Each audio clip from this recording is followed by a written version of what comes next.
Why is everyone suddenly attacking Sanātana Dharma? Why are we told it doesn't care about human rights when it taught us to see God in every person? Why do they say it divides people by caste when its temples brought everyone together as equals? And here is the big question. Why is this hate getting louder every day? What changed? Did Sanātana Dharma suddenly become bad overnight? Or is someone trying to make you hate your own culture? Let me show you what's really going on.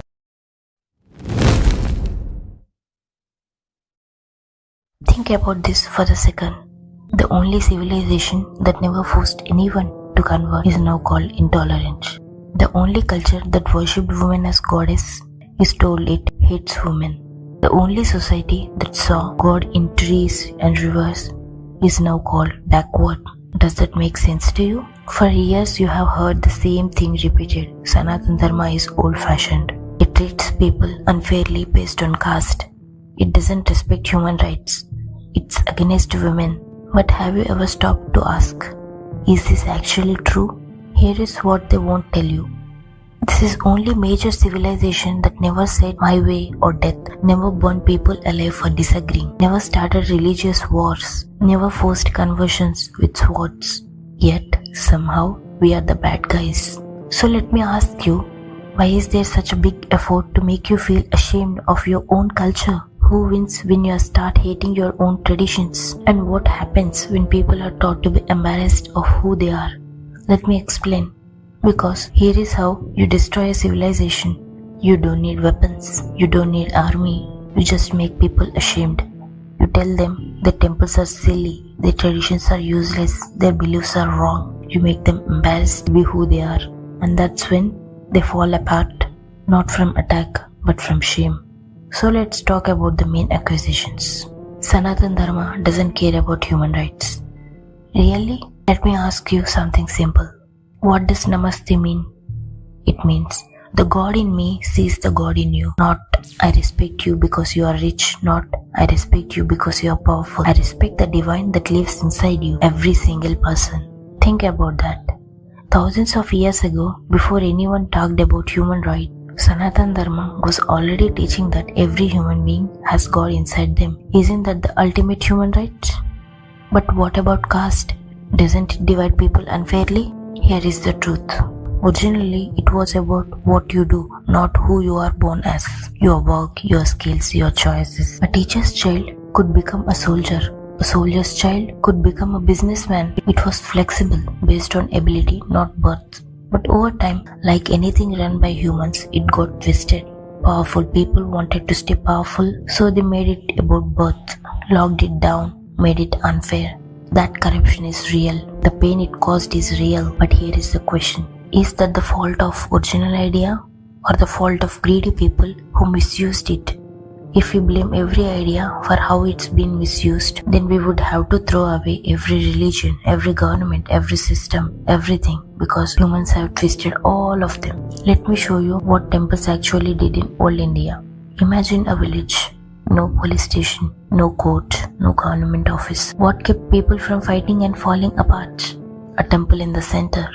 And that temple was not just for praying. Rich and poor people ate together there during festivals. Kids learned music and dance there. People solved their problems there. Weddings happened there. Babies were named there. In front of God, everyone was equal. The king, the farmer, everyone. Can you see how smart this is? It didn't lecture people about equality. It just made them live it. And Sanātana Dharma did something even more special. God was not locked inside the temple walls. God was everywhere. In the river giving you water, in the tree giving you shade, in animals around you, in every person you met. Now think about what that does. If God is in the river, you won't throw trash in it. If God is in trees, you won't cut them down for no reason.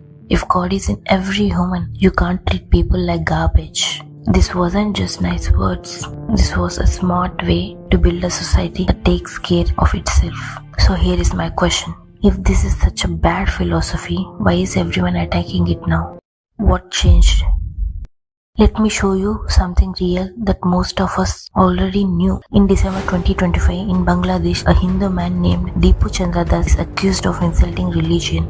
No trial, no proof, no lawyer, nothing.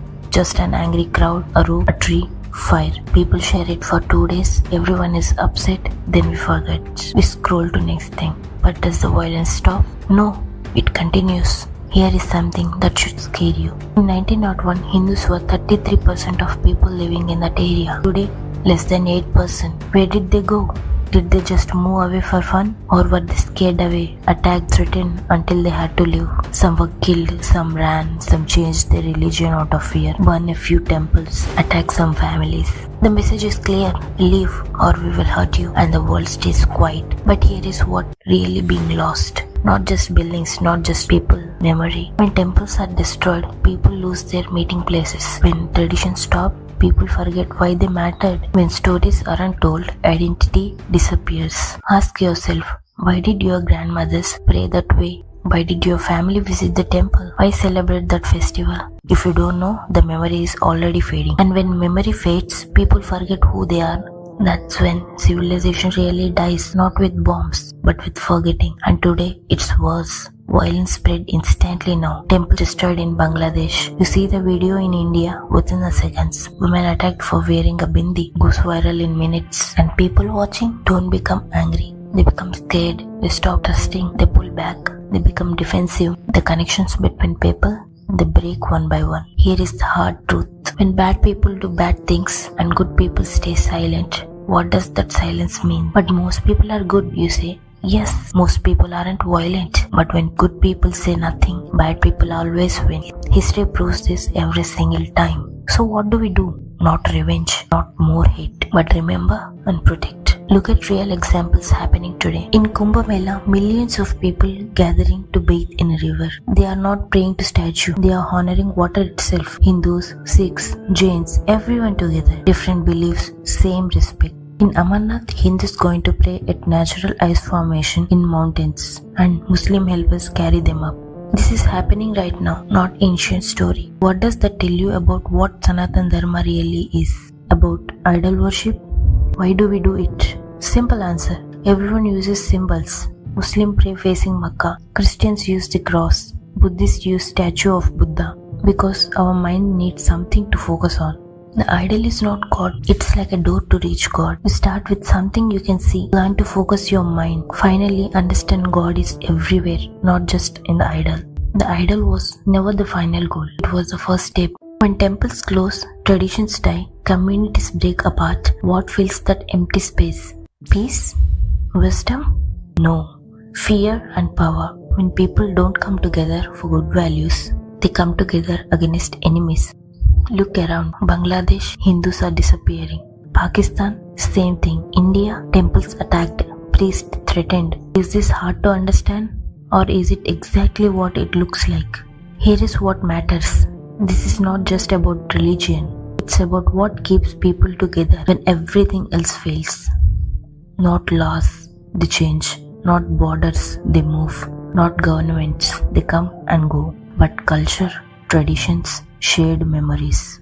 Things that make strangers feel like family. That's what temples protected. When they are gone, what's left? So, what should you do? Stop just watching. Start protecting. Learn your grandparents' stories. Teach your kids why traditions matter. Go to your temple, not just to pray, but to be part of a community. Because angry posts on social media die in one day, but culture lives through people actually practicing it. Think about this. Why is respecting trees called backward when it's actually smart for the environment? Why is honoring rivers called primitive when we need clean water to survive? Why is saying Namaste called old-fashioned when it's treating everyone with respect? Aren't these exactly what the world needs right now? My final question. Are you going to keep believing what others tell you about your culture? Or will you learn what it really means? Are you going to stay embarrassed or get educated? Are you going to watch everything fade away or be part of keeping it alive? Because civilizations don't die in one big moment. They die slowly, quietly, when people stop caring. What will you choose? Stay curious, stay proud, stay connected. Jai Sanātana Dharma. Jai Hind.